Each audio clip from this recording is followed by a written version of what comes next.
એક કવિએ ખૂબ સરસ લખ્યું છે કે નસીબદાર એ લોકો નથી કે જેમને પાણી માંગતા દૂધ મળે છે, પરંતુ નસીબદાર એ લોકો છે કે જેમને દૂધ માટે પણ પ્રયત્નો કરવા પડે છે. મતલબ કે તમારી જિંદગીની અંદર જો મુશ્કેલીઓ હશે ને તો સમજવાનું કે તમે નસીબદાર છો. જેમની જીવનમાં મુશ્કેલીઓ નથી એ કમ નસીબ છે. કારણ હંમેશા સફળતા સુધી પહોંચવું હોય ને તો ચેલેન્જ જોઈએ, પડકારો જોઈએ. તમને તમારી ક્ષમતા પુરવાર કરવા માટેનું એક માહોલ જોઈએ, અને માહોલ તમને ત્યારે જ મળશે કે જ્યારે તમારા જીવનની અંદર અનેક ગણી મુશ્કેલીઓ છે. આપણે આપણા રાજવીઓને યાદ કરીએ, આપણા ધાર્મિક ગુરુઓને યાદ કરીએ. સ્વામી વિવેકાનંદ, સરદાર વલ્લભભાઈ પટેલ, અરે આપણા જ વડનગરના માનનીય નરેન્દ્રભાઈ મોદી સાહેબ, એમને યાદ કરો મિત્રો. એમની જિંદગીમાં મુશ્કેલીઓ અને પડકારો સિવાય કશું જ નથી, અને એટલા જ માટે એમને આ સિદ્ધિ હાંસલ કરી છે.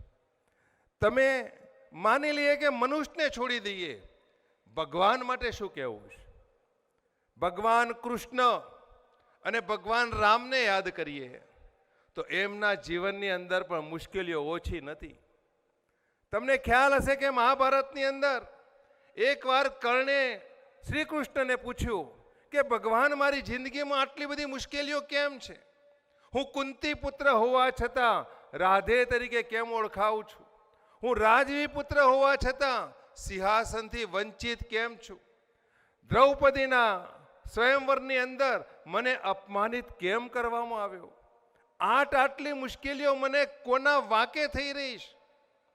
ત્યારે કૃષ્ણ ભગવાને એને જવાબ આપ્યો કે ભાઈ કર્ણ, તું એવું નહીં માન કે હું મુશ્કેલી વગર આવ્યો છું. મારું તો જ્યારે જન્મ થયો ત્યારે કારાવાસમાં જન્મ થયો છે. મારું બચપણ ગોકુળમાં મોટું થયું છે. ગોવાળોના વચ્ચે મારું બળપણ પસાર થયું છે. નાની ઉંમરે મને મારવા માટે અનેક આસુરી શક્તિઓએ હુમલો કર્યો છે. મારા સગો મામો પણ મને મારવા માટે તત્પર રહ્યો છે.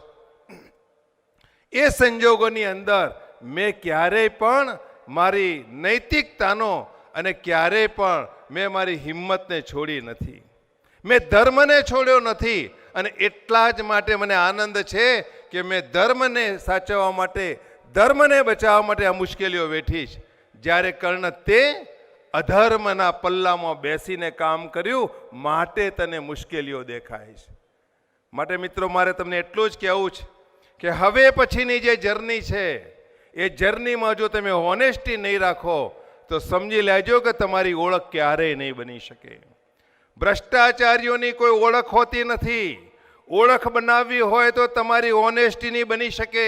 એક્ઝામ્પલ આપવાના હોય તો ઓનેસ્ટ લોકોના જ આપવામાં આવે છે, કોઈ ભ્રષ્ટાચારીઓના એક્ઝામ્પલ અપાતા નથી. આ વાત મિત્રો હંમેશા આપણે યાદ રાખીએ.